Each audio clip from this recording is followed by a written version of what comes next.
ओम नमो भगवते वासुदेवाय। आपका स्वागत है आपके अपने चैनल वास्तुगुरु में।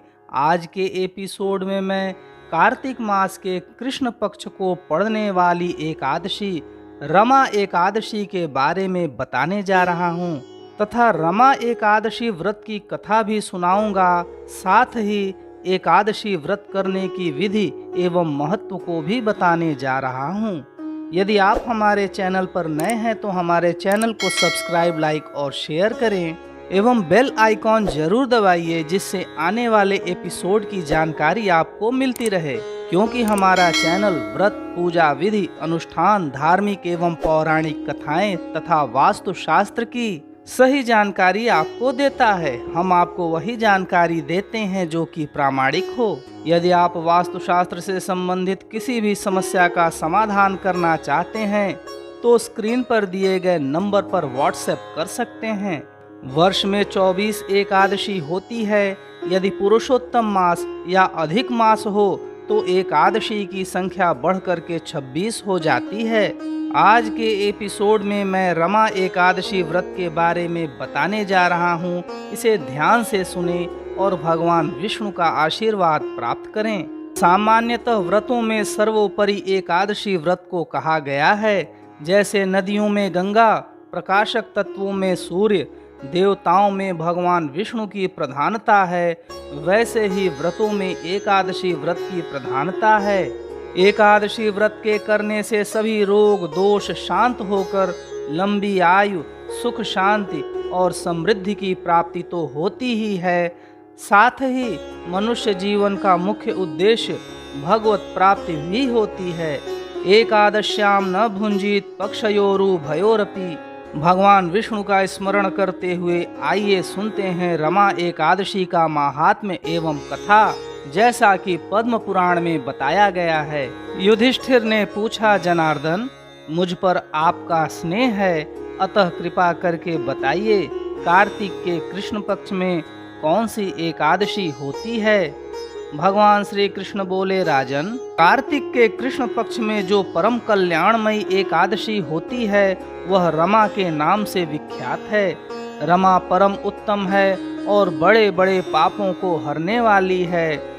पूर्व काल में मुचकुंद नाम से विख्यात एक राजा हो चुके हैं जो भगवान श्री विष्णु के भक्त और सत्य प्रतिज्ञ थे। निष्कंटक राज्य का शासन करते हुए उस राजा के यहाँ नदियों में श्रेष्ठ चंद्रभागा कन्या के रूप में उत्पन्न हुई। राजा ने चंद्रसेन कुमार शोभन के साथ उसका विवाह कर दिया।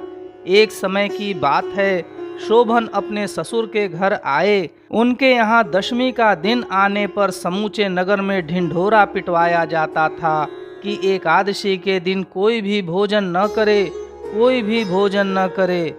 यह डंके की घोषणा सुनकर शोभन ने अपनी प्यारी पत्नी चंद्रभागा से कहा, प्रिय, अब मुझे इस समय क्या करना चाहिए, इसकी शिक्षा दो। चंद्रभागा बोली, प्रभो, मेरे पिता के घर पर तो एकादशी को कोई भी भोजन नहीं कर सकता।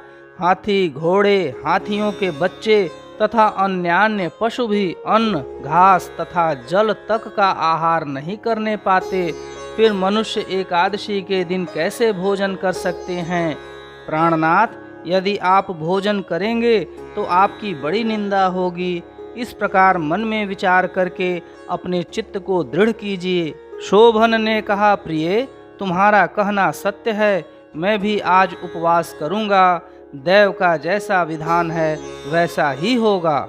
भगवान श्री कृष्ण कहते हैं, इस प्रकार दृढ़ निश्चय करके शोभन ने व्रत के नियम का पालन किया। क्षुधा से उनके शरीर में पीड़ा होने लगी, अतः वे बहुत दुखी हुए। भूख की चिंता में पड़े पड़े सूर्यास्त हो गया। रात्रि आई। जो हरि पूजा परायण तथा जागरण में आसक्त वैष्णव मनुष्यों का हर्ष बढ़ाने वाली थी, परंतु वही रात्रि शोभन के लिए अत्यंत दुखदायिनी हुई। सूर्योदय होते होते उनका प्राणांत हो गया। राजा मुचकुंद ने राजोचित काष्ठों से शोभन का दाह संस्कार कराया। चंद्रभागा पति का पारलौकिक कर्म करके पिता के ही घर पर रहने लगी। नृपश्रेष्ठ, रमा नामक एकादशी के व्रत के प्रभाव से शोभन मंदराचल के शिखर पर बसे हुए परम रमणीय देवपुर को प्राप्त हुआ। वहाँ शोभन द्वितीय कुबेर की भांति शोभा पाने लगा। राजा मुचकुंद के नगर में सोम शर्मा नाम से विख्यात एक ब्राह्मण रहते थे। वे तीर्थ यात्रा के प्रसंग में घूमते हुए कभी मंदराचल पर्वत पर गए। वहां उन्हें शोभन दिखाई दिए। राजा के दामाद को पहचानकर वे उनके समीप गए। शोभन भी उस समय द्विज श्रेष्ठ सोम शर्मा को आया जान शीघ्र ही आसन से उठकर खड़े हो गए और उन्हें प्रणाम किया। फिर क्रमशः अपने श्वशुर राजा मुचकुंद का, प्रिय पत्नी चंद्रभागा का तथा समस्त नगर का कुशल समाचार पूछा। सोम शर्मा ने कहा, राजन, वहाँ सबकी कुशल है। यहाँ तो अद्भुत आश्चर्य की बात है। ऐसा सुंदर और विचित्र नगर तो कहीं किसी ने भी देखा नहीं होगा। बताओ तो सही, तुम्हें इस नगर की प्राप्ति कैसे हुई? शोभन बोले, द्विजेंद्र, कार्तिक के कृष्ण पक्ष में जो रमा नाम की एकादशी होती है, उसी का व्रत करने से मुझे ऐसे नगर की प्राप्ति हुई है।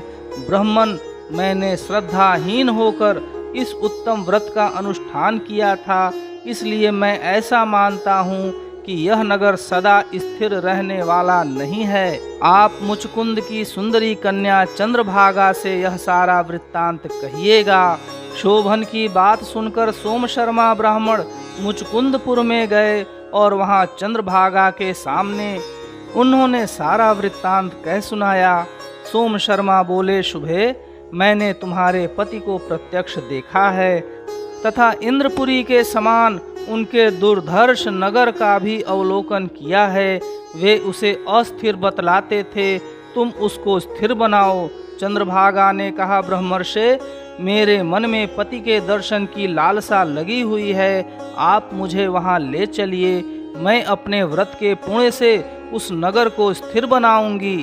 भगवान श्री कृष्ण कहते हैं, राजन, चंद्रभागा की बात सुनकर सोम शर्मा उसे साथ ले मंदराचल पर्वत के निकट वामदेव मुनि के आश्रम पर गए। वहां ऋषि के मंत्र की शक्ति तथा एकादशी सेवन के प्रभाव से चंद्रभागा का शरीर दिव्य हो गया तथा उसने दिव्य गति प्राप्त कर ली। इसके बाद वह पति के समीप गई। उस समय उसके नेत्र हर्षोल्लास से खिल रहे थे। अपनी प्रिय पत्नी को आई देख शोभन को बड़ी प्रसन्नता हुई। उन्होंने उसे बुलाकर अपने वाम भाग में सिंहासन पर बिठाया। तदनंतर चंद्रभागा ने हर्ष में भरकर अपने प्रियतम से यह प्रिय वचन कहा, नाथ, मैं हित की बात कहती हूँ, सुनिए। पिता के घर में रहते समय जब मेरी अवस्था 8 वर्ष से अधिक हो गई, तभी से लेकर आज तक मैंने जो एकादशी व्रत किए हैं और उनसे मेरे भीतर जो पुण्य संचित हुआ है, उसके प्रभाव से यह नगर कल्प के अंत तक स्थिर रहेगा तथा सब प्रकार के मनोवांछित वैभव से समृद्धिशाली होगा। नृपश्रेष्ठ, इस प्रकार रमा व्रत के प्रभाव से चंद्रभागा दिव्य भोग, दिव्य रूप और दिव्य आभरणों से विभूषित हो अपने पति के साथ मंदराचल के शिखर पर विहार करती हैं। राजन, मैंने तुम्हारे समक्ष रमा नामक एकादशी का वर्णन किया है। यह चिंतामणि तथा कामधेनु के समान सब मनोरथों को पूर्ण करने वाली है। मैंने दोनों पक्षों के एकादशी व्रतों का पापनाशक महात्म्य बताया है। जैसी कृष्ण पक्ष की एकादशी है, वैसी ही शुक्ल पक्ष की भी है। उनमें भेद नहीं करना चाहिए। जैसे सफ़ेद रंग की गाय हो या काले रंग की, दोनों का दूध एक सा ही होता है। इसी प्रकार दोनों पक्षों की एकादशियां समान फल देने वाली हैं। जो मनुष्य एकादशी व्रतों का महात्म्य सुनता है, वह सब पापों से मुक्त हो श्री विष्णु लोक में प्रतिष्ठित होता है। आप परम सौभाग्यशाली हैं कि आपने पद्म पुराण में वर्णित रमा एकादशी व्रत की कथा सुनी एवं महात्म्य भी जाना। सभी प्रकार की एकादशी व्रत के बारे में जानने के लिए एवं सभी प्रकार के स्तोत्र एवं व्रतों को जानने के लिए और सुनने के लिए देखते रहिए आपका अपना चैनल वास्तु गुरु। ओम नमो भगवते वासुदेवाय।